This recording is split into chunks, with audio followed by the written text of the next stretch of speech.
Please subscribe to our YouTube channel and press the bell icon for the latest updates.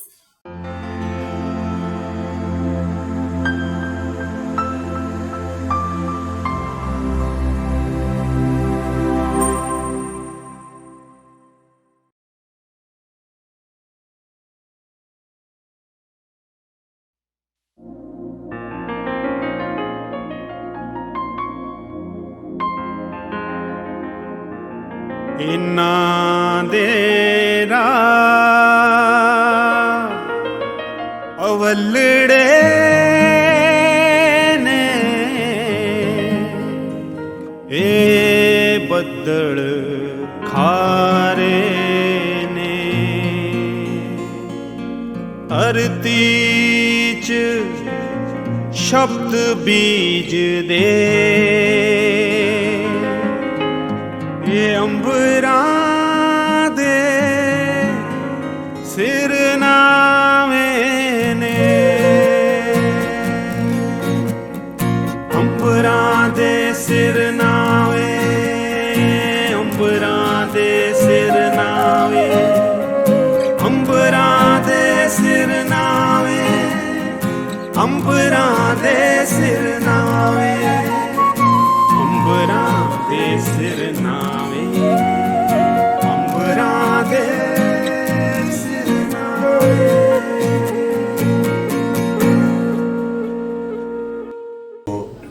दर्शकों, अज असी अंबरां दे सरनावे की अगली कड़ी लैके हाज़र होए हाँ। साडे कोल मनदीप कौर कांगड़ा के शो च अज साडे बहुत ही प्यारे दोस्त गंभीर चिंतक कवि आलोचक हरविंदर भंडाल जी साडे को इत्थे पहुंचे ने। हरविंदर जी तुहाडा बहुत बहुत स्वागत। थैंक यू, धन्यवाद जी। हरविंदर जी, करीब तुहाडियां 20 किताबां आईयां, ਵੱਖ-ਵੱਖ ਵਿਸ਼ਿਆਂ ਤੇ ਤੁਸੀਂ ਲਿਖੀਆਂ, ਆਲੋਚਨਾ ਦੀਆਂ ਕਿਤਾਬਾਂ, ਕਵਿਤਾ ਦੀਆਂ ਕਿਤਾਬਾਂ, ਸਾਇੰਸ ਪਾਦਨਾ, ਸਫ਼ਰ। ਤੇ ਤੁਹਾਡੇ ਜਿਹੜਾ ਮੈਂ ਤੁਹਾਡਾ ਪਾਠਕ ਵੀ ਹਾਂ, ਦੋਸਤ ਵੀ ਹਾਂ, ਤੁਹਾਡੇ ਟੋਟਲ ਲਘੁੱਤਮ ਤੇ ਜਿਹੜਾ ਮਾਰਕਸਿਜ਼ਮ ਦਾ ਜਿਹੜਾ ਉਹ ਪ੍ਰਭਾਵ ਆ। ਜਦੋਂ ਤੁਹਾਡੀ ਪਹਿਲੀ ਕਿਤਾਬ ਖੁਦਕਸ਼ੀ ਇੱਕ ਚੁੱਪ ਦੀ ਤੇ ਬੁੱਧ ਬੇਹੋਸ਼ ਕਿਤਾਬ ਆਈ ਤੇ ਸਾਹਿਤਕ ਹਲਕਿਆਂ 'ਚ ਇਹਨਾਂ ਦੀ ਖੂਬ ਚਰਚਾ ਹੋਈ, ਕਿਉਂਕਿ ਵਿਲੱਖਣ ਸ਼ੈਲੀ ਲੈ ਕੇ ਤੁਸੀਂ ਹਾਜ਼ਰ ਹੋਏ। ਇਹ ਜਿਹੜਾ ਸ਼ੁਰੂ ਤੋਂ ਹੀ ਐਡੀ ਜਿਹੜੀ ਨੀਂਹ ਰੱਖੀ ਗਈ ਆਲੇ ਦੁਆਲੇ ਦੇ ਮਾਹੌਲ ਬਾਰੇ, ਘਰ ਬਾਰੇ, ਮਤਲਬ ਇਹ ਕਿੱਦਾਂ ਵਾਪਰਿਆ ਸਾਰਾ ਕੁਝ, ਇਹਦੇ ਵਰਤਾਰੇ ਬਾਰੇ ਸਾਨੂੰ ਦੱਸੋ। ਵਿਸ਼ਾਲ ਜੀ, ਪਹਿਲੀ ਗੱਲ ਤਾਂ ਮੈਨੂੰ ਬੜੀ ਖੁਸ਼ੀ ਹੋ ਰਹੀ ਹੈ ਕਿ ਅੱਜ ਤੁਹਾਡੇ ਨਾਲ ਬੈਠ ਕੇ ਗੱਲ ਕਰਨ ਦਾ ਮੌਕਾ ਮਿਲ ਰਿਹਾ, ਕਿਉਂਕਿ ਅਸੀਂ ਇੱਕ ਦੂਸਰੇ ਨੂੰ ਬਹੁਤ ਸਾਲਾਂ ਤੋਂ ਜਾਣਦੇ ਹਾਂ। ਮੈਨੂੰ ਲੱਗਦਾ ਕਿ ਜਦੋਂ ਨਵੇਂ ਪੰਜਾਬੀ ਸਾਹਿਤ ਦੇ ਵਿੱਚ ਆਏ ਸੀ, ਕਵਿਤਾ ਲਿਖਣੀ ਸ਼ੁਰੂ ਕੀਤੀ ਸੀ, ਉਦੋਂ ਤੋਂ ਹੀ ਸਾਡਾ ਸਾਥ ਹੈ। ਵੱਖ-ਵੱਖ ਪੜਾਅ ਥਾਣੀ ਅਸੀਂ ਲੰਘੇ ਆ ਉਮਰਾਂ ਦੇ, ਤੇ ਅੱਜ ਸਾਨੂੰ ਇੱਥੇ ਅਸੀਂ ਇੱਕ ਦੂਸਰੇ ਦੇ ਕੋਲ ਇਹ ਗੱਲਬਾਤ ਕਰ ਰਹੇ ਹਾਂ ਇੱਕ ਦੂਸਰੇ ਦੇ ਨਾਲ। ਸੋ ਮੈਨੂੰ ਲੱਗਦਾ ਕਿ ਸਾਨੂੰ ਮਜ਼ਾ ਆਏਗਾ ਗੱਲ ਕਰਨ ਦਾ। ਸੋ ਜਿੱਥੋਂ ਤੱਕ ਤੁਹਾਡਾ ਪਹਿਲਾ ਸਵਾਲ ਹੈ ਕਿ ਮਾਰਕਸਵਾਦੀ ਸੋਚ ਬਾਰੇ ਜਦੋਂ ਮੈਂ ਸੋਚਦਾ ਤਾਂ ਮੈਨੂੰ ਲੱਗਦਾ ਕਿ ਇਹਦੀਆਂ ਜੜ੍ਹਾਂ ਸਾਡੇ ਪਿੰਡ ਦੇ ਉਸ ਘਰ ਦੇ ਵਿੱਚ ਨੇ, ਜਿੱਥੇ ਮੈਂ ਆਪਣਾ ਬਚਪਨ ਗੁਜ਼ਾਰਿਆ। ਬਿਆਸ ਦੇ ਪਰਲੇ ਪਾਸੇ ਕਪੂਰਥਲਾ ਜ਼ਿਲ੍ਹਾ ਦੇ ਵਿੱਚ ਪਿੰਡ ਭੰਡਾਲ ਬੇਟ। ਸੋ ਭੰਡਾਲ ਬੇਟ ਦੇ ਵਿੱਚ ਮੈਂ ਜੰਮਿਆ, ਔਰ ਉਸ ਘਰ ਦੇ ਵਿੱਚ, ਜਿਸ ਘਰ 'ਚ ਜਦ ਮੈਂ ਅੱਖਾਂ ਖੋਲ੍ਹੀਆਂ ਤਾਂ ਆਸੇ-ਪਾਸੇ ਕਿਤਾਬਾਂ ਸਨ। ਸੋ ਮੈਂ ਇਸ ਗੱਲੋਂ ਬਹੁਤ ਖੁਸ਼ਕਿਸਮਤ ਸਾਂ ਕਿ ਸਾਡਾ ਘਰ ਪਿੰਡ ਦੇ ਵਿੱਚ ਉਹ ਘਰ ਸੀ ਜਿਸ ਘਰ ਦੇ ਵਿੱਚ ਸਭ ਤੋਂ ਪਹਿਲਾਂ ਕਿਤਾਬਾਂ ਆਈਆਂ। ਔਰ ਮੈਂ ਹੁਣ ਵੀ ਸਾਡੇ ਜਿਵੇਂ ਅੰਬਾਲੇ ਵਾਲੇ ਡਾਕਟਰ ਰਤਨ ਸਿੰਘ ਢਿੱਲੋਂ ਹੋਰੀ ਨੇ, ਸੋ ਉਹ ਮਿਲੇ ਇੱਕ ਵਾਰ, ਉਹਨਾਂ ਨੇ ਉਹ ਬੜੇ ਖੁਸ਼ ਹੋਏ ਮਿਲ ਕੇ, ਔਰ ਉਹਨਾਂ ਨੇ ਮੈਨੂੰ ਦੱਸਿਆ ਕਿ ਅਸੀਂ ਤੁਹਾਡੇ ਘਰ, ਤੁਹਾਡੇ ਚੁਬਾਰੇ ਦੇ ਵਿੱਚ ਬੈਠ ਕੇ ਕਿਤਾਬਾਂ ਪੜ੍ਹਿਆ ਕਰਦੇ ਸਾਂ। ਸੋ ਉਸ ਘਰ ਦੇ ਵਿੱਚੋਂ ਹੀ ਅਸਲ ਦੇ ਵਿੱਚ ਮੈਨੂੰ ਜਿਹੜੀਆਂ ਕਿਤਾਬਾਂ ਮਿਲੀਆਂ, ਉਹਨਾਂ ਕਿਤਾਬਾਂ ਨੇ ਮੇਰਾ ਮਾਰਕਸਵਾਦੀ ਦ੍ਰਿਸ਼ਟੀ ਬਣਾਉਣ ਦੇ ਵਿੱਚ ਅਸਲ ਦੇ ਵਿੱਚ ਮਦਦ ਕੀਤੀ। ਘਰ ਦੇ ਵਿੱਚ ਪ੍ਰੀਤ ਲੜੀ ਦੇ ਪੁਰਾਣੇ ਅੰਕ ਪਏ ਸਨ ਜਿਹੜੇ ਮੈਂ ਸਾਰੇ ਪੜ੍ਹੇ, ਔਰ ਉਸ ਤੋਂ ਬਾਅਦ ਈਵਨ ਘਰ ਦੇ ਵਿੱਚ ਕਮਿਊਨਿਸਟ ਮੈਨੀਫੈਸਟੋ ਤੋਂ ਲੈ ਕੇ ਹੋਰ ਕਿਤਾਬਾਂ ਘਰ ਦੇ ਵਿੱਚ ਪਈਆਂ ਸਨ। ਮੇਰੇ ਤਾਇਆ ਜੀ ਜਿਹੜੇ ਸਨ ਉਹ ਕਮਿਊਨਿਸਟ ਸਨ, ਮੇਰੇ ਪਿਤਾ ਜੀ ਦੇ ਉੱਪਰ ਵੀ ਕਮਿਊਨਿਜ਼ਮ ਦਾ ਪ੍ਰਭਾਵ ਸੀ, ਔਰ ਉਹ ਕਮਿਊਨਿਸਟਾਂ ਦੇ ਜਲਸਿਆਂ ਦੇ ਵਿੱਚ ਕਵਿਤਾਵਾਂ ਵੀ ਪੜ੍ਹਿਆ ਕਰਦੇ ਸਨ ਆਪਣੀ ਜਵਾਨੀ ਦੇ ਵਿੱਚ। ਸੋ ਉਹ ਜਿਹੜਾ ਖਜ਼ਾਨਾ ਇੱਕ ਤਰ੍ਹਾਂ ਨਾਲ ਘਰ ਪਿਆ ਸੀ, ਉਹਨੇ ਮੈਨੂੰ ਆਪਣੀ ਸੂਝ ਨੂੰ ਵਿਕਸਿਤ ਕਰਨ ਦਾ ਮੌਕਾ ਦਿੱਤਾ। ਪਰ ਅਸਲ ਦੇ ਵਿੱਚ ਮੈਨੂੰ ਲੱਗਦਾ ਕਿ ਜਦੋਂ ਮੈਂ ਕਾਲਜ ਦੇ ਵਿੱਚ ਗਿਆ ਤਾਂ ਉੱਥੇ ਜੋ ਮਾਹੌਲ ਸੀ 80ਵਿਆਂ ਦਾ ਮਾਹੌਲ ਸੀ, ਔਰ 80ਵਿਆਂ ਦੇ ਮਾਹੌਲ ਦੇ ਵਿੱਚ ਜਿਹੜੇ ਲੋਕਾਂ ਨੇ ਉਹ ਸਮਾਂ ਦੇਖਿਆ, ਉਹ ਜਾਣਦੇ ਨੇ ਕਿ ਉਸ ਦਿਨ ਕਿਹੋ ਜਿਹੇ ਸਨ, ਔਰ ਕਿਹੋ ਜਿਹੇ ਸੰਕਟ ਭਰੇ ਦਿਨ ਸਨ ਉਹ, ਜਿਹਦੇ ਵਿੱਚ ਦੋਨਾਂ ਪਾਸਿਆਂ ਦੀ ਦਹਿਸ਼ਤਗਰਦੀ ਦੇ ਵਿੱਚ ਆਮ ਬੰਦੇ ਜਿਹੜੇ ਸਨ ਉਹ ਬੁਰੀ ਤਰ੍ਹਾਂ ਪਿਸ ਰਹੇ ਸਨ। ਸੋ ਉਹ ਸਾਰੇ ਮਾਹੌਲ ਨੂੰ ਦੇਖ ਕੇ ਵੀ ਮੈਨੂੰ ਲੱਗਿਆ ਕਿ ਕੀ ਅਸਲ ਕੀ ਹੈ, ਸੱਚ ਕੀ ਹੈ, ਅਸੀਂ ਸਾਨੂੰ ਇਹਦੇ 'ਚ ਦਖਲਅੰਦਾਜ਼ੀ ਕਿਵੇਂ ਕਰ ਸਕਦੇ ਹਾਂ ਅਸੀਂ ਜੋ ਕੁਝ ਹੋ ਰਿਹਾ ਉਹਦੇ ਵਿੱਚ। ਤਾਂ ਫਿਰ ਅਸੀਂ ਵਿਦਿਆਰਥੀ ਯੂਨੀਅਨ ਦੇ ਵਿੱਚ ਮੈਂ ਕੰਮ ਕਰਨਾ ਸ਼ੁਰੂ ਕੀਤਾ ਆਪਣੇ ਕੁਝ ਦੋਸਤਾਂ ਦੇ ਨਾਲ। ਅਸੀਂ ਪੰਜਾਬ ਸਟੂਡੈਂਟਸ ਯੂਨੀਅਨ ਦੇ ਵਿੱਚ ਕੰਮ ਕੀਤਾ ਔਰ ਪੰਜਾਬ ਸਟੂਡੈਂਟਸ ਯੂਨੀਅਨ ਦੇ ਵਿੱਚ ਕੰਮ ਕਰਦਿਆਂ ਵਿਦਿਆਰਥੀਆਂ ਦੇ ਨਾਲ ਕੰਮ ਕਰਦਿਆਂ ਹੋਰ ਪੜ੍ਹਨ ਦਾ ਮੌਕਾ ਮਿਲਿਆ, ਸਿਆਣੇ ਲੋਕਾਂ ਨੂੰ ਮਿਲਣ ਦਾ ਮੌਕਾ ਮਿਲਿਆ। ਔਰ ਇਸ ਲਈ ਜਦੋਂ ਮੇਰੀ ਪਹਿਲੀ ਕਿਤਾਬ ਆਈ ਉਸ ਵੇਲੇ ਤੱਕ ਹੀ ਮੈਂ ਅਸੀਂ ਕਹਿ ਸਕਦੇ ਹਾਂ ਕਿ ਮਾਰਕਸਵਾਦੀ ਸੋਚ ਨਾਲ ਜੁੜ ਗਿਆ ਸੀ। ਮੈਂ ਇਹ ਨਹੀਂ ਕਹਿੰਦਾ ਕਿ ਬੜੀ ਪਰਿਪੱਕ ਕਿਸਮ ਦੀ ਮੇਰੀ ਸੋਚ ਬਣ ਗਈ ਸੀ, ਕਿਉਂਕਿ ਮਾਰਕਸਵਾਦ ਬਾਰੇ ਵੀ ਬਹੁਤ ਸਾਰੇ ਝਗੜੇ ਨੇ, ਜਾਂ ਹੁਣ ਤਾਂ ਬਹੁਤ ਸਾਰੇ ਮਾਰਕਸਵਾਦਾਂ ਦੀ ਗੱਲ ਹੋ ਰਹੀ ਹੈ। ਕੋਈ ਕਿਸੇ ਗੱਲ ਨੂੰ ਕਹਿੰਦਾ ਕਿ ਇਹ ਮਾਰਕਸਵਾਦੀ ਹੈ, ਕੋਈ ਉਸ ਤੋਂ ਬਿਲਕੁਲ ਉਲਟ ਗੱਲ ਨੂੰ ਵੀ ਮਾਰਕਸਵਾਦੀ ਕਹਿ ਦਿੰਦਾ। ਲੇਕਿਨ ਮਾਰਕਸਵਾਦ ਦੇ ਜਿਸ ਤਰ੍ਹਾਂ ਦੇ ਰੂਪ ਨੂੰ ਉਦੋਂ ਦੇਖਿਆ ਉਦੋਂ ਜੁੜ ਗਿਆ, ਕਾਲਜ ਦੇ ਵਿੱਚ ਹੀ ਜੁੜ ਗਿਆ। ਔਰ ਇਸੇ ਕਰਕੇ ਪਹਿਲੀ ਕਿਤਾਬ ਤੋਂ ਹੀ ਮੈਂ ਕਹਿ ਸਕਦਾ ਕਿ ਜਿਹੜੇ ਸਮਾਜਿਕ ਸਰੋਕਾਰ ਸਨ, ਸੋ ਉਹ ਸਰੋਕਾਰ ਜਿਹੜੇ ਨੇ ਉਹ ਪੰਜਾਬੀ ਕਵਿਤਾ ਦੇ ਵਿੱਚ ਆ ਗਏ। ਸੋ ਘਰ ਦਾ ਮਾਹੌਲ ਔਰ ਫਿਰ ਉਸ ਤੋਂ ਬਾਅਦ ਕਾਲਜ ਦੇ ਵਿੱਚ ਜੋ ਅਨੁਭਵ ਮਿਲਿਆ, ਮੈਨੂੰ ਲੱਗਦਾ ਕਿ ਉਹਨੇ ਮੈਨੂੰ ਉਸ ਉਮਰ ਦੇ ਵਿੱਚ ਹੀ ਮਾਰਕਸਵਾਦ ਦੇ ਨਾਲ ਜੋੜਿਆ। ਪ੍ਰਤਾਪ ਜੀ, ਬਿਲਕੁਲ ਤੁਸੀਂ ਸਹੀ ਜਵਾਬ ਦਿੱਤਾ ਕਿ ਕਿੱਦਾਂ ਆਲੇ ਦੁਆਲੇ ਦੇ ਐਟਮੋਸਫੇਅਰ ਤੋਂ ਕਿੱਦਾਂ ਗ੍ਰਹਿਣ ਕਰਦਾ, ਤੇ ਲਿਖਣ ਦੀ ਪ੍ਰਕਿਰਿਆ ਬਾਰੇ ਵੀ ਆਪਣੀ ਗੱਲ ਹੋ ਗਈ। ਹੁਣ ਸਮਾਜ ਤੇ ਕਵੀ ਦਾ ਆਪਸੀ ਰਿਸ਼ਤਾ ਕਿਹੋ ਜਿਹਾ ਹੋਣਾ ਚਾਹੀਦਾ?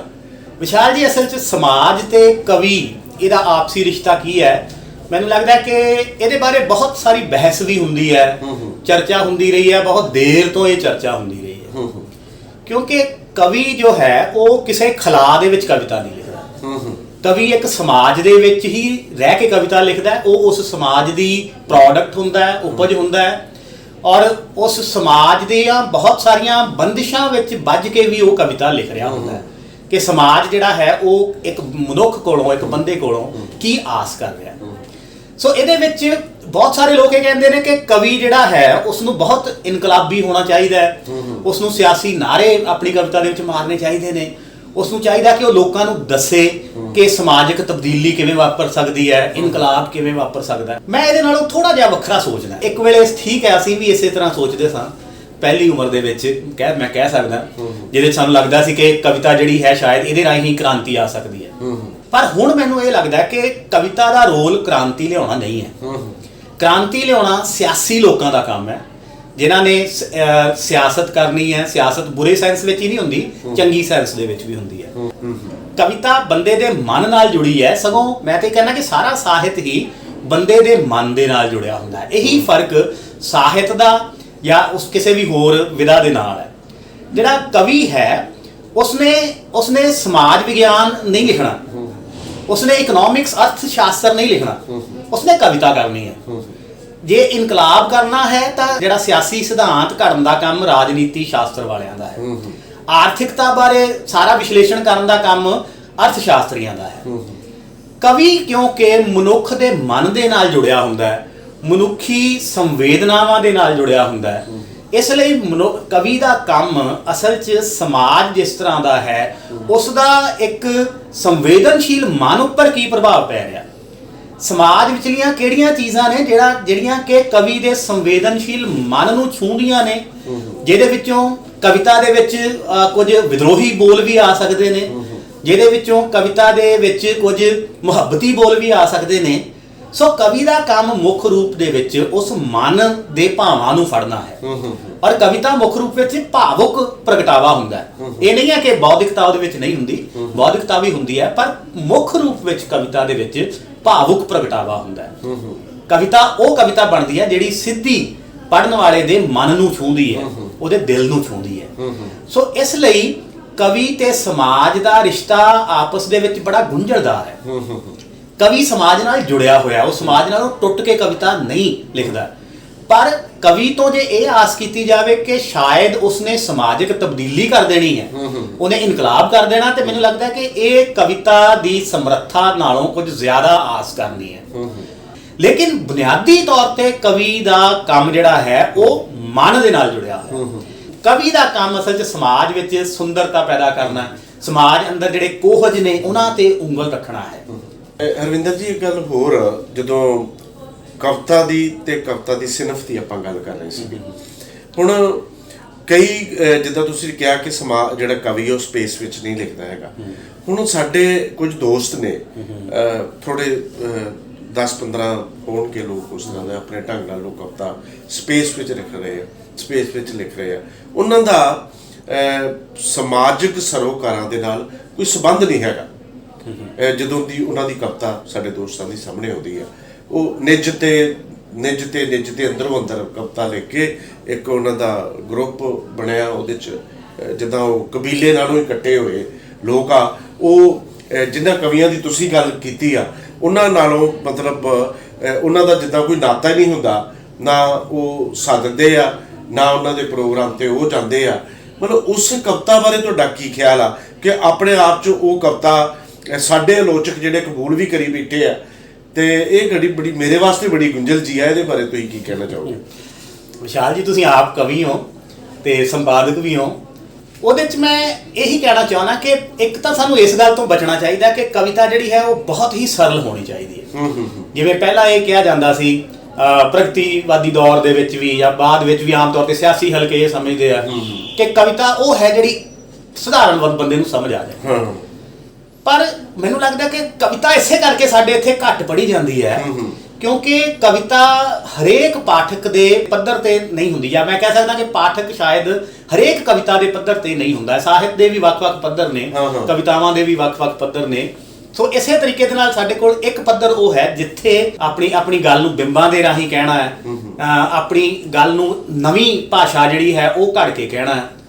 ਸੋ ਕਈ ਵਾਰ ਇਹ ਹੁੰਦਾ ਹੈ ਕਿ ਤੁਸੀਂ ਬਿੰਬ ਸਿਰਜਦਿਆਂ ਉਹ ਬਿੰਬ ਜਿਹੜੇ ਨੇ ਇੱਕ ਆਮ ਸਮਝ ਨਾਲੋਂ ਇੰਨੀ ਦੂਰ ਕਰ ਦਿੰਦੇ ਹੋ ਕਿ ਆਮ ਜਿਹੜਾ ਪਾਠਕ ਹੈ ਉਹ ਉਸ ਤੱਕ ਉਸਦੀ ਰਸਾਈ ਨਹੀਂ ਹੁੰਦੀ, ਉਹ ਪਹੁੰਚ ਨਹੀਂ ਸਕਦਾ ਉੱਥੋਂ ਤੱਕ। ਔਰ ਇਹਦਾ ਨਤੀਜਾ ਇਹ ਨਿਕਲਦਾ ਕਿ ਫਿਰ ਪਾਠਕ ਜਿਹੜਾ ਹੈ ਉਸ ਕਵਿਤਾ ਦੇ ਨਾਲੋਂ ਟੁੱਟ ਜਾਂਦਾ ਹੈ।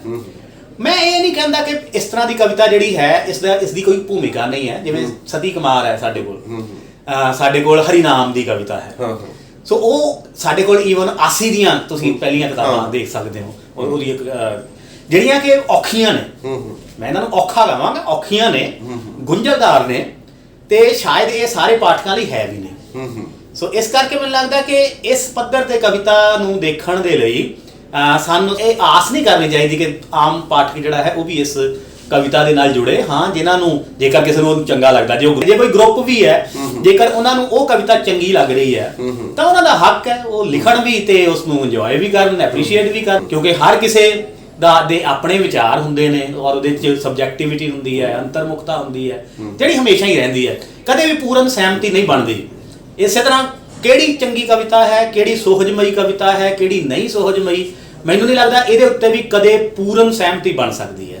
ਸੋ ਵਿਚਾਰ ਆਪੋ ਆਪਣੇ ਮੈਨੂੰ ਲੱਗਦਾ ਰਵਿੰਦਰ ਜੀ ਬਹੁਤ ਤੁਸੀਂ ਵਧੀਆ ਜਵਾਬ ਦਿੱਤਾ ਹੈ। ਹੋਰ ਕਵਿਤਾ ਦੀ ਕਿਤਾਬ ਦੀ ਆਪਾਂ ਗੱਲ ਕਰਦੇ ਹਾਂ, ਜਿਵੇਂ ਕਿ ਆਪਾਂ ਪਹਿਲਾਂ ਵੀ ਆਮ ਵੀ ਮਹਿਫਲਾਂ 'ਚ ਦੋਸਤ ਸਧਾਰਨ ਮਿਲਣੀਆਂ 'ਚ ਵੀ ਗੱਲ ਕਰਦੇ ਹਾਂ, ਤੇ ਕਵਿਤਾ ਦੀ ਕਿਤਾਬ ਘੱਟ ਵਿਕਦੀ ਆ, ਪਾਠਕ ਕਵਿਤਾ ਤੋਂ ਟੁੱਟ ਰਿਹਾ ਹੈ ਨਾ। ਉਹ ਬਾਰੇ ਹੁਣ ਆਪਾਂ ਕਵਿਤਾ ਬਾਰੇ ਗੱਲ ਕਰ ਦਿੱਤੀ। ਹੁਣ ਵੱਖ-ਵੱਖ ਪੁਸਤਕ ਮੇਲਿਆਂ ਦੇ ਵਿੱਚ ਜਦੋਂ ਆਪਾਂ ਜਾਂਦੇ ਹਾਂ, ਪਟਿਆਲੇ ਇਹਨਾਂ ਦਿਨਾਂ 'ਚ ਅੱਜ ਕੱਲ੍ਹ ਖਾਲਸਾ ਕਾਲਜ ਅੰਮ੍ਰਿਤਸਰ ਲੱਗਾ, NBT ਨੇ ਉਹ ਪੁਸਤਕ ਮੇਲਾ ਆਯੋਜਿਤ ਕੀਤਾ, ਅਰੇਂਜ ਕੀਤਾ। ਮੈਂ ਉੱਥੇ ਗਿਆ, ਉਹ ਆਪ ਦੇਖਿਆ, ਉੱਥੇ ਮਤਲਬ ਲੱਖਾਂ ਰੁਪਈਆਂ ਦੀਆਂ ਕਿਤਾਬਾਂ ਵਿਕ ਰਹੀਆਂ।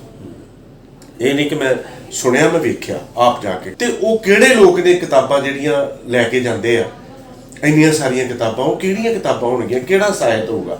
ਇਹਦੇ ਬਾਰੇ ਤੁਹਾਡਾ ਆਪਣਾ ਵਿਚਾਰ ਕੀ ਹੈ? ਇਹ ਸਵਾਲ ਤੁਹਾਡਾ ਬਹੁਤ ਦਿਲਚਸਪ ਹੈ। ਐਕਚੁਅਲੀ ਕਿਤਾਬਾਂ ਬਹੁਤ ਵਿਕ ਰਹੀਆਂ, ਇਹਦਾ ਮਤਲਬ ਹੈ ਕਿ ਲੋਕ ਪੜ੍ਹ ਰਹੇ ਆ। ਕਵਿਤਾ ਹਰ ਯੁੱਗ ਦੇ ਵਿੱਚ ਹੀ ਅਸਲ 'ਚ ਥੋੜੇ ਪਾਠਕ ਪੜ੍ਹਦੇ ਆ, ਇਹ ਸਿਰਫ ਸਾਡੇ ਯੁੱਗ ਦੀ ਗੱਲ ਨਹੀਂ ਹੈ।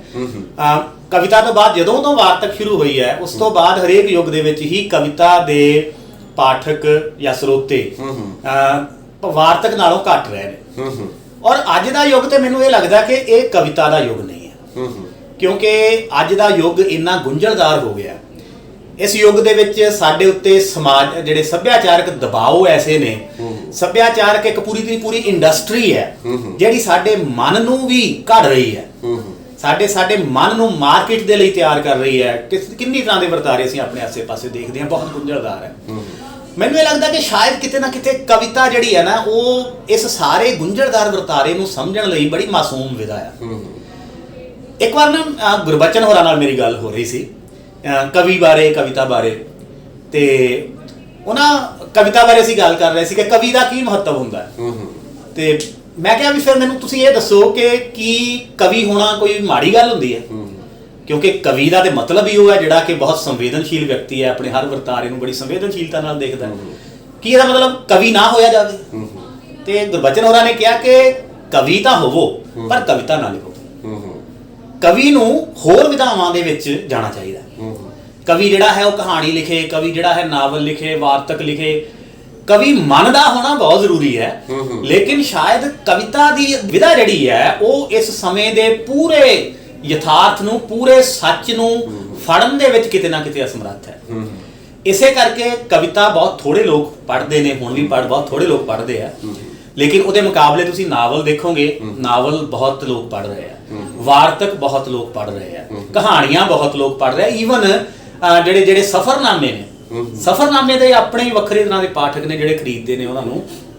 ਤੇ ਇੱਕ ਮੈਂ ਹੋਰ ਚੀਜ਼ ਨੋਟ ਕੀਤੀ ਹੈ, ਉਹ ਇਹ ਹੈ ਕਿ ਅਨੁਵਾਦਿਤ ਕਿਤਾਬਾਂ ਪਿਛਲੇ ਕੁਝ ਸਮੇਂ ਤੋਂ ਬਹੁਤ ਪਬਲਿਸ਼ਰਾਂ ਨੇ ਛਾਪਣੀਆਂ ਸ਼ੁਰੂ ਕੀਤੀਆਂ, ਔਰ ਪਾਠਕ ਬਹੁਤ ਇੰਟਰਸਟ ਨਾਲ, ਦਿਲਚਸਪੀ ਨਾਲ ਉਹ ਅਨੁਵਾਦਿਤ ਕਿਤਾਬਾਂ ਪੜ੍ਹ ਰਹੇ ਆ, ਕਿਉਂਕਿ ਕੁਦਰਤੀ ਹੈ ਕਿ ਉਹੀ ਕਿਤਾਬ ਅਨੁਵਾਦ ਹੋਏਗੀ ਜਿਹਦੀ ਕੁਆਲਿਟੀ, ਜਿਹਦੀ ਗੁਣਵੱਤਾ ਪਹਿਲਾਂ ਹੀ ਪਤਾ ਕਿ ਇਹ ਇੱਕ ਵਧੀਆ ਕਿਤਾਬ ਹੈ, ਇਹਦੇ ਵਿੱਚ ਕੋਈ ਚੰਗਾ ਗਿਆਨ ਹੈ ਜਾਂ ਕੋਈ ਬਹੁਤ ਵਧੀਆ ਸਾਹਿਤਕਤਾ ਇਹਦੇ ਵਿੱਚ ਹੈ, ਜਿਹਦੇ ਆਧਾਰ ਤੇ ਉਹ ਕੋਈ ਕਿਤਾਬ ਜਿਹੜੀ ਹੈ ਕਲਾਸਿਕ ਹੈ ਤੇ ਉਹ ਅਨੁਵਾਦ ਹੁੰਦੇ ਆ। ਔਰ ਆਮ ਜਿਹੜੇ ਪਾਠਕ ਨੇ ਉਹ ਉਹਨਾਂ ਕਲਾਸਿਕਸ ਨੂੰ, ਅਨੁਵਾਦਿਤ ਕਿਤਾਬਾਂ ਨੂੰ ਪਹਿਲ ਦਿੰਦੇ ਨੇ। ਉਹਨਾਂ ਨੂੰ ਲੱਗਦਾ ਕਿ ਇਹ ਦੁਨੀਆ ਦੀਆਂ ਸ਼ਾਹਕਾਰ ਕਿਤਾਬਾਂ ਨੇ, ਇਹਨਾਂ ਨੂੰ ਪੜ੍ਹੋ। ਔਰ ਕਿਤੇ ਨਾ ਕਿਤੇ ਪੰਜਾਬੀ ਸਾਹਿਤ ਦੇ ਮਿਆਰ ਦੇ ਉੱਤੇ ਵੀ ਸਵਾਲ ਲੱਗਦਾ ਹੈ ਕਿ ਬਹੁਤ ਸਾਰੇ ਪਾਠਕ ਜਿਹੜੇ ਨੇ ਇਸੇ ਲਈ ਅਨੁਵਾਦਿਤ ਸਾਹਿਤ ਪੜ੍ਹਨਾ ਚਾਹੁੰਦੇ ਨੇ ਕਿਉਂਕਿ ਉਹਨਾਂ ਨੂੰ ਲੱਗਦਾ ਕਿ ਪੰਜਾਬੀ ਵਿੱਚ ਉਨਾ ਮਿਆਰੀ ਸਾਹਿਤ ਨਹੀਂ ਰਚਿਆ ਜਾ ਰਿਹਾ। ਇਸ ਲਈ ਲੋਕ ਜਿਹੜੇ ਨੇ ਉਹ ਪੜ੍ਹ ਰਹੇ ਨੇ, ਪਰ ਲੋਕ ਮਿਆਰੀ ਸਾਹਿਤ ਪੜ੍ਹਦੇ ਨੇ। ਅੱਛਾ ਹਰਵਿੰਦਰ ਜੀ, ਇਹ ਗੱਲ ਹੋਰ ਬੜਾ ਇੱਥੇ ਆਪਣੀ ਦਿਲਚਸਪ ਗੱਲ ਹੋ ਰਹੀ ਆ, ਪਰ ਜੇ ਅਸੀਂ ਨਿਊਜ਼ ਤੇ ਜਾਈਏ ਜਾਂ ਸੋਸ਼ਲ ਮੀਡੀਆ ਤੇ ਜਾਈਏ, ਮਤਲਬ ਕਿਤਾਬਾਂ ਛਪ ਰਹੀਆਂ ਵਾ, ਵੱਡੇ ਵੱਡੇ ਪ੍ਰੋਗਰਾਮ ਹੋ ਰਹੇ ਆ ਯੂਨੀਵਰਸਿਟੀਆਂ, ਅਕੈਡਮੀਆਂ ਦੇ ਵਿੱਚ, ਕਹਾਣੀ ਤੇ ਉਨੀ ਗੱਲ ਨਹੀਂ ਹੋ ਰਹੀ ਜਾਂ ਹੋਰ ਵਿਧਾਵਾਂ ਤੇ ਰੌਲਾ ਮਤਲਬ ਜ਼ਿਆਦਾ ਕਵੀ ਦਾ ਵਾ। ਇਹਦੇ ਬਾਰੇ ਤੁਹਾਡਾ ਕੀ ਰਾਏ ਆ, ਕੀ ਖਿਆਲ ਆ? ਕਵੀਆਂ ਦਾ ਰੌਲਾ ਸ਼ਾਇਦ ਇਸ ਲਈ ਵੀ ਹੈ ਕਿ ਇਹ ਵਿਧਾ ਦੀਆਂ ਕੁਝ ਖਾਸੀਅਤਾਂ ਵੀ ਆ। ਹਰ ਬੰਦਾ ਮੈਨੂੰ ਲੱਗਦਾ ਕਿ ਜਦੋਂ ਲਿਖਣਾ ਸ਼ੁਰੂ ਕਰਦਾ ਨਾ ਤੇ ਉਹ ਪਹਿਲਾਂ ਕਵੀ ਬਣਦਾ। ਈਵਨ ਜੋ ਨਾਵਲਿਸਟ ਹੈ, ਕਹਾਣੀਕਾਰ ਹੈ, ਵਾਰਤਕਾਰ ਹੈ, ਉਹ ਵੀ ਜਦੋਂ ਜਵਾਨ ਹੁੰਦੇ ਆ ਤੇ ਪਹਿਲਾਂ ਉਹ ਕਵਿਤਾ ਲਿਖਦੇ ਆ। ਇਸ ਲਈ ਇੱਕ ਲੈਵਲ ਤੇ ਕਵਿਤਾ ਸਭ ਤੋਂ ਬੁਨਿਆਦੀ ਵਿਧਾ ਹੈ, ਔਰ ਇਸੇ ਕਰਕੇ ਸਭ ਤੋਂ ਵੱਧ ਕਵੀ ਨੇ, ਗਿਣਤੀ ਵਿੱਚ ਸਭ ਤੋਂ ਵੱਧ ਕਵੀ ਨੇ। ਔਰ ਕੁਦਰਤੀ ਹੈ ਜਿੰਨੀ ਗਿਣਤੀ ਵੱਧ ਹੈ ਉਨਾ ਹੀ ਰੌਲਾ ਵੀ ਵੱਧ ਹੋਏਗਾ। ਇੱਕ ਨਾਵਲ ਲਿਖਣ ਦੇ ਲਈ ਤੁਹਾਡੇ ਕੋਲ ਜੋ ਕੁਝ ਚਾਹੀਦਾ, ਜਿਸ ਤਰ੍ਹਾਂ ਦਾ ਵਿਜ਼ਨ ਚਾਹੀਦਾ ਹੈ, ਜਿਸ ਤਰ੍ਹਾਂ ਦੀ ਮਿਹਨਤ ਚਾਹੀਦੀ ਹੈ, ਜਿਸ ਤਰ੍ਹਾਂ ਦੀ એનર્ਜੀ, ਊਰਜਾ ਚਾਹੀਦੀ ਹੈ, ਸਮਾਂ ਚਾਹੀਦਾ ਹੈ, ਉਹ ਬਹੁਤ ਥੋੜੇ ਲਿਖਦੇ ਨੇ। ਅਸੀਂ ਉਂਗਲਾਂ ਤੇ ਗਿਣ ਸਕਦੇ ਹਾਂ ਕਿ ਪੰਜਾਬੀ 'ਚ ਨਾਵਲ ਕੌਣ ਲਿਖ ਰਿਹਾ। ਇਸ ਕਰਕੇ ਕੁਦਰਤੀ ਉਹਨਾਂ ਦਾ ਰੌਲਾ ਵੀ ਘੱਟ ਹੋਣਾ। ਤੇ ਕਵੀ ਜਿਹੜੇ ਨੇ, ਦੂਸਰੀ ਗੱਲ ਇਹ ਵੀ ਹੋ ਸਕਦੀ ਹੈ, ਕਵੀ ਦਿਲ ਨਾਲ ਜੁੜੇ ਹੁੰਦੇ ਆ, ਜ਼ਿਆਦਾ ਭਾਵੁਕ ਲੋਕ ਹੁੰਦੇ ਨੇ, ਉਹ ਜ਼ਿਆਦਾ ਭਾਵੁਕ ਵੀ ਹੋ ਜਾਂਦੇ ਆ, ਉਹ ਆਪਣੀ ਕਵਿਤਾ ਨੂੰ ਲੈ ਕੇ ਵੀ ਜ਼ਿਆਦਾ ਭਾਵੁਕ ਹੋ ਜਾਂਦੇ ਨੇ। ਬਾਕੀ ਸੋਸ਼ਲ ਮੀਡੀਆ ਦੀ ਕਵਿਤਾ ਜਿਹੜੀ ਹੈ ਨਾ, ਉਹਨੂੰ ਘੱਟੋ ਘੱਟ ਮੈਂ ਬਹੁਤਾ ਗੰਭੀਰਤਾ ਨਾਲ ਨਹੀਂ ਲੈਂਦਾ। ਉਹਦਾ ਕਾਰਨ ਇਹ ਹੈ ਕਿ ਪਿਛਲੇ ਸਮੇਂ 'ਚ ਸੋਸ਼ਲ ਮੀਡੀਆ ਨੇ ਕੀ ਕੀਤਾ ਕਿ ਕਵੀਆਂ ਦੀ ਇੱਕ ਨਵੀਂ ਕਲਾਸ ਪੈਦਾ ਕਰ ਦਿੱਤੀ ਹੈ। ਉਹ ਸੋਸ਼ਲ ਮੀਡੀਆ ਦੇ ਕਵੀ, ਸੋਸ਼ਲ ਮੀਡੀਆ ਤੇ ਅਸੀਂ ਦੇਖਦੇ ਹਾਂ ਕਿ ਬਹੁਤ ਪਾਪੂਲਰ ਨੇ, ਪਰ ਜਦੋਂ ਅਸੀਂ ਉਹਨਾਂ ਦੇ ਨਾਲ ਗੱਲ ਕਰਦੇ ਹਾਂ ਤਾਂ ਅਸੀਂ ਇਹ ਦੇਖਦੇ ਹਾਂ ਕਿ ਉਹ ਪੰਜਾਬੀ ਕਵਿਤਾ ਦੇ ਇਤਿਹਾਸ ਨਾਲੋਂ ਪੂਰੀ ਤਰ੍ਹਾਂ ਟੁੱਟੇ ਹੁੰਦੇ। ਉਹਨਾਂ ਨੂੰ ਨਹੀਂ ਪਤਾ ਕਿ ਜੇ ਉਹ ਗਜ਼ਲ ਅੱਜ ਲਿਖ ਰਹੇ ਨੇ ਤੇ ਸਾਡੇ ਤੋਂ ਪਹਿਲਾਂ ਡਾਕਟਰ ਜਗਤਾਰ ਨੇ ਕਿੱਥੋਂ ਤੱਕ ਗਜ਼ਲ ਲਿਖ ਲਈ ਹੈ, ਪਾਤਰ ਨੇ ਕਿੱਥੋਂ ਤੱਕ ਲਿਖ ਲਈ ਹੈ, ਈਵਨ ਸੁਰਜੀਤ ਜੱਜ ਨੇ ਕਿੱਥੋਂ ਤੱਕ ਲਿਖ ਲਈ ਹੈ। ਉਹਨਾਂ ਨੂੰ ਨਹੀਂ ਪਤਾ ਹੁੰਦਾ। ਉਹ ਜੋ ਉਹਨਾਂ ਨੇ ਲਿਖਿਆ ਹੁੰਦਾ ਉਹ ਉਸੇ ਨੂੰ ਹੀ ਸ਼ਾਹਕਾਰ ਮੰਨ ਕੇ ਆਪਣੇ ਆਪ ਨੂੰ ਉਹ ਅਨੰਤ ਸਮੇਂ ਤੱਕ ਦੁਹਰਾਉਂਦੇ ਰਹਿੰਦੇ ਆ, ਔਰ ਉਹਨਾਂ ਨੇ ਦੁਹਰਾਉਂਦੇ ਰਹਿਣਾ। ਸੋ ਇਸ ਤਰ੍ਹਾਂ ਦੀ ਜਿਹੜੀ ਕਵਿਤਾ ਜਿਹੜੀ ਨਿਰੋਲ ਸੋਸ਼ਲ ਮੀਡੀਆ ਦੀ ਪ੍ਰੋਡਕਟ ਹੈ ਨਾ, ਮੈਨੂੰ ਲੱਗਦਾ ਕਿ ਇਹਨੇ ਪੰਜਾਬੀ ਕਵਿਤਾ ਦੇ ਇਤਿਹਾਸ ਦੇ ਵਿੱਚ ਕਿਤੇ ਗੌਲਿਆ ਨਹੀਂ ਜਾਣਾ। ਇਹਦਾ ਰੌਲਾ ਸੋਸ਼ਲ ਮੀਡੀਆ ਤੇ ਹੀ ਪੈਣਾ, ਇੱਥੇ ਨਾਲ ਹੀ ਖਤਮ ਹੋ ਜਾਣਾ। ਹਰਵਿੰਦਰ ਜੀ, ਗੱਲ ਹੋਰ ਆ, ਇਹ ਜਿਹੜੀ ਕਵੀ ਮਨ ਜਿਹੜਾ ਤੁਹਾਡਾ, ਤੁਸੀਂ ਕਵਿਤਾ ਦੇ ਕਵੀ ਦੇ ਮਨ ਦੀ ਗੱਲ ਕੀਤੀ ਆ, ਤੇ ਆਲੋਚਨਾ ਮਤਲਬ ਤੁਸੀਂ ਬਹੁਤ ਜਿੱਦਾਂ ਕਹਿੰਦੇ ਆ ਵੀ ਸਿਰੇ ਦੀ ਕੀਤੀ ਆ, ਮਤਲਬ ਜਿਹੜੀਆਂ ਮੈਂ ਤੁਹਾਡੀਆਂ ਆਲੋਚਨਾ ਤੁਹਾਡੇ ਪੇਪਰ ਸੁਣੇ ਆ, ਇਹ ਨਾਲ ਕਿਵੇਂ ਮਤਲਬ ਸੰਭਵ ਹੋਇਆ ਇੱਕ ਕਵੀ ਦਾ ਆਲੋਚਨਾ ਵੱਲ ਆਉਣਾ? ਆਲੋਚਨਾ ਮੇਰੀ ਸੁਚੇਤ ਚੋਇਸ ਸੀ। ਉਹਨਾਂ ਦਿਨਾਂ ਦੀ ਗੱਲ ਹੀ ਕਰ ਰਹੇ ਹਾਂ ਜਿਹਦਿਆਂ ਦੀ ਜਿੱਥੋਂ ਆਪਾਂ ਗੱਲ ਸ਼ੁਰੂ ਕੀਤੀ ਸੀ, ਜਦੋਂ ਮਾਰਕਸਵਾਦ ਦੀ ਗੱਲ ਕਰ ਰਿਹਾ ਸਾਂ। ਤੇ ਅਸੀਂ ਜਲੰਧਰ ਦੇ ਵਿੱਚ ਸਾਡਾ ਇੱਕ ਲੇਖਕਾਂ ਦਾ ਆਪਸੀ ਗਰੁੱਪ ਸੀ, ਅਸੀਂ ਸਾਰੇ ਹੀ ਤਕਰੀਬਨ ਇਸੇ ਹੀ ਵਿਚਾਰ ਦੇ ਨਾਲ ਜੁੜੇ ਹੋਏ ਸਾਂ। ਸੋ ਉਹਦੇ ਵਿੱਚ ਇੱਕ ਵਾਰ ਮੈਂ ਤੇ ਸ਼ਬਦੀਸ਼ ਨੇ ਅਸੀਂ ਇਹ ਫੈਸਲਾ ਕੀਤਾ ਸੁਚੇਤ ਹੋ ਕੇ ਕਿ ਅੱਜ ਦੇ ਸਮੇਂ ਦੇ ਵਿੱਚ ਮਾਰਕਸਵਾਦੀ ਦ੍ਰਿਸ਼ਟੀ ਤੋਂ ਨਾ ਕੋਈ ਸੰਵਾਦ ਨਹੀਂ ਹੋ ਰਿਹਾ। ਇਸ ਲਈ ਸਾਨੂੰ ਜ਼ਰੂਰਤ ਹੈ ਕਿ ਅਸੀਂ ਇਸ ਫੀਲਡ ਵਿੱਚ ਵੀ ਆਈਏ, ਥੋੜਾ ਇਸ ਤਰੀਕੇ ਨਾਲ ਵੀ ਆਪਾਂ ਆਪਣੀ ਤਿਆਰੀ ਸ਼ੁਰੂ ਕਰੀਏ, ਪੜ੍ਹਨਾ ਸ਼ੁਰੂ ਕਰੀਏ।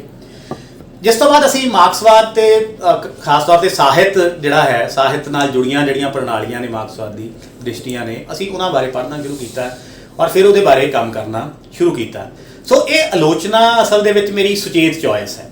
ਮੈਨੂੰ ਲੱਗਿਆ ਕਿ ਜੇ ਵਿਚਾਰ ਦੇ ਖੇਤਰ ਦੇ ਵਿੱਚ ਕੰਮ ਕਰਨਾ ਹੈ ਤਾਂ ਫਿਰ ਕਵਿਤਾ ਦੇ ਨਾਲ ਨਾਲ ਸਾਨੂੰ ਆਲੋਚਨਾ ਦੇ ਵਿੱਚ ਵੀ ਕੰਮ ਕਰਨਾ ਚਾਹੀਦਾ। ਤੇ ਆਲੋਚਨਾ ਤੋਂ ਬਾਅਦ ਤਾਂ ਫਿਰ ਆਲੋਚਨਾ ਤੋਂ ਅੱਗੇ ਮੈਂ ਇਤਿਹਾਸ ਵੱਲ ਵੀ ਗਿਆ। ਮੈਨੂੰ ਲੱਗਿਆ ਕਿ ਇਕੱਲੇ ਸਾਹਿਤ ਆਲੋਚਨਾ ਦੀ ਕਿਉਂ ਗੱਲ ਕਰਨੀ ਹੈ, ਮੌਕਾ ਮਿਲਿਆ ਇਤਿਹਾਸ ਦੇ ਵਿੱਚ ਵੀ ਕੰਮ ਕੀਤਾ ਤੇ ਫਿਰ ਉਸ ਤੋਂ ਅੱਗੇ ਜਾ ਕੇ ਕੁਝ ਦਰਸ਼ਨ ਦੇ ਵਿੱਚ ਵੀ ਕੰਮ ਕਰਨ ਦਾ ਮੌਕਾ ਮਿਲਿਆ। ਸੋ ਇਸ ਤਰ੍ਹਾਂ ਮੈਨੂੰ ਲੱਗਦਾ ਕਿ ਇਹ ਜਿਹੜਾ ਇੱਕ ਤਰ੍ਹਾਂ ਦਾ ਸਫ਼ਰ ਹੈ, ਇਹ ਬੌਧਿਕਤਾ ਦਾ ਸਫ਼ਰ ਵੀ ਹੁੰਦਾ ਹੈ, ਰਚਨਾਤਮਕਤਾ ਦਾ ਸਫ਼ਰ ਵੀ ਹੁੰਦਾ ਹੈ, ਜਿਹੜਾ ਕਿ ਇੱਕ ਲੇਖਕ ਜਿਹੜਾ ਹੈ ਉਹ ਕਰਦਾ ਰਹਿੰਦਾ। ਹਰਵਿੰਦਰ ਜੀ, ਇੱਕ ਇਹਦੀ ਆਲੋਚਨਾ ਨਾਲ ਹੀ ਤੇ ਤੁਹਾਡੀ ਮਾਨਸਿਕਤਾ ਦੇ ਨਾਲ, ਤੁਹਾਡੀਆਂ ਗੱਲਾਂ ਨਾਲ ਹੀ ਇੱਕ ਜੁੜੀ ਹੋਈ ਗੱਲ ਆ ਕਿ ਕਿਤਾਬ ਨੂੰ ਜਿੱਦਾਂ ਤੁਸੀਂ ਅਨੁਵਾਦ ਵੀ ਕੀਤੇ ਨੇ ਕੁਝ, ਹੈਨਾ, ਉਦੋਂ ਤੁਹਾਡਾ ਮਤਲਬ ਕਿੱਦਾਂ ਚੋਣ ਕਰਦੇ, ਕਿਹੜੇ ਸਾਹਿਤ ਦੀ ਕਿੱਦਾਂ ਅਨੁਵਾਦ ਕਰਦੇ? ਹੁਣ ਦੇਖੋ, ਮੈਂ ਕੋਈ ਪ੍ਰੋਫੈਸ਼ਨਲ ਅਨੁਵਾਦਕ ਨਹੀਂ ਹੈ। ਮੈਂ ਅਨੁਵਾਦ ਦੇ ਜਿਹੜੇ ਛੋਟੇ-ਮੋਟੇ ਕੰਮ ਕੀਤੇ ਆ ਉਹ ਕਿਸੇ ਖਾਸ ਕਾਰਨ ਕਰਕੇ ਕੀਤੇ। ਜਿਵੇਂ ਪਹਿਲੀ ਇੱਕ ਕਿਤਾਬ ਮੈਂ ਅਨੁਵਾਦ ਕੀਤੀ, ਉਦੋਂ ਮੈਂ ਵਿਦਿਆਰਥੀ ਸੀ, ਮੈਂ ਕਹਿ ਸਕਦਾ ਵਿਦਿਆਰਥੀਆਂ ਜੀਵਨ ਦੇ ਬਾਅਦ ਵਾਲੀ ਸਟੇਜ ਸੀ। ਤੇ ਉਹਦੇ ਵਿੱਚ ਇਸੇ ਤਰ੍ਹਾਂ ਹੀ ਮਾਰਕਸਵਾਦੀ ਵਿਚਾਰਾਂ ਨਾਲ ਜੁੜੇ ਹੋਏ ਕੁਝ ਮਿੱਤਰ ਸਨ, ਉਹਨਾਂ ਨੇ ਇਹ ਕੰਮ ਦੇ ਦਿੱਤਾ ਕਿ ਇਹ ਕੰਮ ਕਰਦੇ, ਉਹ ਮੈਂ ਕਰ ਦਿੱਤਾ। ਦੂਸਰੀ ਕਿਤਾਬ ਮੈਂ ਅਨੁਵਾਦ ਕੀਤੀ ਡਾਕਟਰ ਸੇਵਾ ਸਿੰਘ ਦੀ ਭਗਤੀ ਅਤੇ ਸ਼ੂਦਰ। ਹਿੰਦੀ ਵਿੱਚ ਉਹ ਭਗਤੀ ਔਰ ਜਨ ਹੈ। ਔਰ ਇਹ ਕਿਤਾਬ ਵੀ ਮੈਂ ਕੋਈ ਪੈਸੇ ਲਈ ਨਹੀਂ ਕੀਤੀ। ਇਹ ਕਿਤਾਬ ਇਸ ਲਈ ਕੀਤੀ ਕਿ ਸਾਨੂੰ ਲੱਗਿਆ ਕਿ ਡਾਕਟਰ ਸੇਵਾ ਸਿੰਘ ਹੋਰਾਂ ਨੇ ਜਿਹੜਾ ਕਮਾਲ ਦਾ ਕੰਮ ਕੀਤਾ ਭਾਰਤੀ ਸਮਾਜ ਨੂੰ ਸਮਝਣ ਲਈ ਇਸ ਕਿਤਾਬ ਦੇ ਵਿੱਚ, ਹਿੰਦੀ ਦੀ ਕਿਤਾਬ ਦੇ ਵਿੱਚ, ਉਹ ਕੰਮ ਪੰਜਾਬੀ ਦੇ ਪਾਠਕ ਤੱਕ ਪਹੁੰਚਣਾ ਚਾਹੀਦਾ। ਸੋ ਇਸ ਲਈ ਮੈਂ ਉਹ ਕਿਤਾਬ ਜਿਹੜੀ ਹੈ ਉਹ ਅਨੁਵਾਦ ਕੀਤੀ। ਤੇ ਅਨੁਵਾਦ, ਮੈਂ ਪ੍ਰੋਫੈਸ਼ਨਲ ਅਨੁਵਾਦਕ ਨਹੀਂ ਹੈ ਤੇ ਪੈਸੇ ਕਮਾਉਣ ਲਈ ਮੈਨੂੰ ਅਨੁਵਾਦ ਕਰਨ ਦੀ ਜ਼ਰੂਰਤ ਨਹੀਂ। ਸੋ ਇਸ ਲਈ ਮੈਂ ਅਨੁਵਾਦ ਨਹੀਂ ਕਰਦਾ। ਹਰਵਿੰਦਰ ਜੀ, ਇੱਕ ਆਪਣਾ ਅੱਜ ਜਿੰਨਾ ਤੁਸੀਂ ਲਿਖਿਆ ਹੈ ਨਾ ਪੰਜਾਬੀ ਕਵਿਤਾ, ਬੇਸਿਕਲੀ ਤੁਸੀਂ ਪੋਇਟ ਦੇ ਤੌਰ ਤੇ ਆਪਣਾ ਜਿਹੜਾ ਸਫ਼ਰ ਸ਼ੁਰੂ ਕੀਤਾ। ਹਰਵਿੰਦਰ ਭੰਡਾਲ ਆਪਣੇ ਆਪ ਨੂੰ ਕਵਿਤਾ ਦੇ ਖੇਤਰ 'ਚ ਕਿੱਥੇ ਕੁ ਰੱਖ ਕੇ ਵੇਖਦਾ ਵਾ, ਤੇ ਪੰਜਾਬੀ ਜਿਹੜੀ ਕਵਿਤਾ ਵਾ ਜਿਹੜੀ ਅੱਜ ਲਿਖੀ ਜਾ ਰਹੀ ਆ, ਤੇ ਵਿਸ਼ਵ ਦੀ ਕਵਿਤਾ ਤੁਸੀਂ ਅਨੁਵਾਦ ਹੋਈਆਂ ਵੀ ਬਹੁਤ ਪੜ੍ਹੀਆਂ, ਇੰਗਲਿਸ਼ ਦੇ ਟੀਚਰ ਆ ਉਹ ਪੜ੍ਹੀਆਂ ਹੋਣਗੀਆਂ ਦੋਨੇ। ਮੇਰੇ ਦੋ ਸਵਾਲ ਆ ਕਿ ਹਰਵਿੰਦਰ ਆਪਣੇ ਆਪ ਨੂੰ ਕਿੱਥੇ ਰੱਖਦਾ ਤੇ ਪੰਜਾਬੀ ਕਵਿਤਾ ਕਿੱਥੇ ਖੜੀ ਹੋਈ ਹੈ? ਦੇਖੋ, ਮੈਂ ਆਪਣੇ ਆਪ ਨੂੰ ਕਿੱਥੇ ਰੱਖਦਾ ਹਾਂ, ਮੈਨੂੰ ਲੱਗਦਾ ਕਿ ਇਹ ਮੈਂ ਨਿਸ਼ਚਿਤ ਨਹੀਂ ਕਰਨਾ, ਮੈਂ ਇਹ ਤੈਅ ਨਹੀਂ ਕਰ ਸਕਦਾ। ਇਹ ਤੈਅ ਕਰਨਾ ਪਾਠਕਾਂ ਦਾ ਕੰਮ ਹੈ ਜਾਂ ਆਲੋਚਕਾਂ ਦਾ ਕੰਮ ਹੈ, ਮੇਰਾ ਕੰਮ ਨਹੀਂ ਹੈ। ਮੈਂ ਸਿਰਫ ਇਹ ਦੇਖ ਸਕਦਾ ਸੁਚੇਤ ਹੋ ਕੇ ਕਿ ਪੰਜਾਬੀ ਕਵਿਤਾ ਕਿੱਥੇ ਹੈ ਤੇ ਉਹਦੇ ਵਿੱਚ ਇੱਕ ਕਵੀ ਵਜੋਂ ਮੈਨੂੰ ਕਿੱਥੇ ਹੋਣਾ ਚਾਹੀਦਾ। ਲੇਕਿਨ ਕਵੀ ਦੀਆਂ ਜੋ ਪ੍ਰਾਇੋਰਟੀਜ਼ ਹੁੰਦੀਆਂ ਨਾ ਉਹ ਬਦਲ ਗਈਆਂ। ਕਵੀ ਇੱਕ ਕੁਝ ਨਵੇਂ ਖੇਤਰ ਕਹਿ ਲਓ ਕਵਿਤਾ ਦੇ ਲਈ ਖੁੱਲ ਗਏ, ਜਿਹਦੇ ਵਿੱਚ ਅਧਿਆਤਮਕਤਾ ਇੱਕ ਬਹੁਤ ਵੱਡਾ ਖੇਤਰ ਬਣਿਆ, ਦੇਹੀ ਇੱਕ ਬਹੁਤ ਵੱਡਾ ਖੇਤਰ ਬਣਿਆ, ਕੁਦਰਤ ਇੱਕ ਬਹੁਤ ਵੱਡਾ ਖੇਤਰ ਬਣਿਆ। ਇਸ ਤਰ੍ਹਾਂ ਦੀਆਂ ਵੱਖ-ਵੱਖ ਧਾਰਾਵਾਂ ਜਿਹੜੀਆਂ ਨੇ ਉਹ ਸਾਡੇ ਕੋਲ ਕਵਿਤਾ ਦੇ ਵਿੱਚ ਆਈਆਂ। ਔਰ ਇਹ ਜਿਹੜੀਆਂ ਵੱਖ-ਵੱਖ ਧਾਰਾਵਾਂ ਸਾਡੇ ਕੋਲ ਆਈਆਂ, ਸਵਾਲ ਇਹ ਹੈ ਕਿ ਇਹਨਾਂ ਧਾਰਾਵਾਂ ਨੇ ਜੋ ਵੀ ਕਵਿਤਾ ਲਿਖੀ ਹੈ ਉਹ ਕਵਿਤਾ ਕਿਸ ਚੀਜ਼ ਦੀ ਪ੍ਰਤੀਨਿਧਤਾ ਕਰਦੀ ਹੈ। ਕਿਉਂਕਿ ਜਿਹੜਾ ਇੱਕ ਵਿਅਕਤੀਵਾਦ ਸਾਡੇ ਸਮਾਜ ਵਿੱਚ ਆ ਗਿਆ 90ਵਿਆਂ ਤੋਂ ਬਾਅਦ, ਕਿ ਇਹ ਕਵਿਤਾ ਉਸ ਵਿਅਕਤੀਵਾਦ ਤੇ ਜਿਹੜਾ ਇੱਕ ਵਿਵਸਥਾ ਦੀ ਜਕੜ ਹੈ, ਪਕੜ ਹੈ, ਜਿਹੜੀ ਜ਼ਿਆਦਾ ਤਿੱਖੀ ਹੋ ਗਈ ਹੈ, ਇਹ ਕਵਿਤਾ ਕੀ ਉਸ ਜਕੜ ਪਕੜ ਤੇ ਵਿਅਕਤੀਵਾਦ ਦੇ ਨਾਲ ਖੜੀ ਹੁੰਦੀ ਹੈ ਜਾਂ ਉਹਦਾ ਵਿਰੋਧ ਕਰਦੀ ਹੈ? ਇਹ ਕਵਿਤਾ ਕਨਫੋਰਮਿਟੀ ਦੀ ਹੈ ਜਾਂ ਨਾਨ ਕਨਫੋਰਮਿਟੀ ਦੀ ਹੈ?